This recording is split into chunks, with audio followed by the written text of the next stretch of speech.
Russia is a country in perpetual decline. Its population is declining. Its economy is the size of Italy's. It depends on oil and fossil fuels to grow. So why aren't we operating with Russia? Why aren't we speaking to Russia from a position of strength? There is no need here for the United States to be a supplicant to anybody, and certainly not Vladimir Putin and the Russians.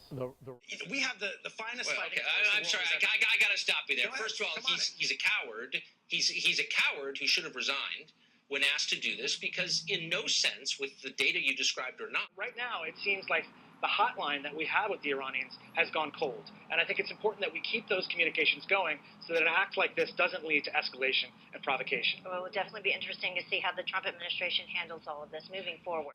Does that mean they've now got to go and have their hair cut, or else they'll be in trouble? Well, there's always a delicate dance between the poetry of the regulations and the prose of what's actually enforced in Iran. China could stop tonight, right? If it wanted to, yes or no? No, not necessarily. Really? Not necessarily. It's the energy. I think you're giving China too much credit. I think the Chinese want to hear this. Yeah. They want to know that they are the be-all and end-all.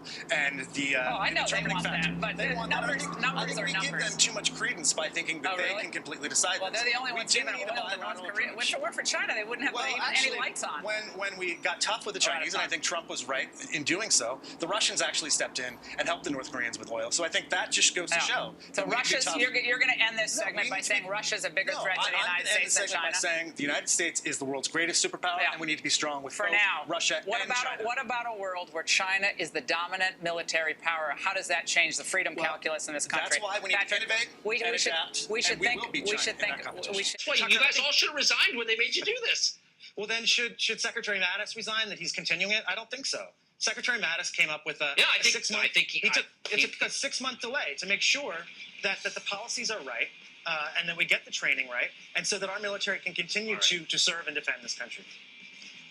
Patrick, thank you for the game attempt. I appreciate it.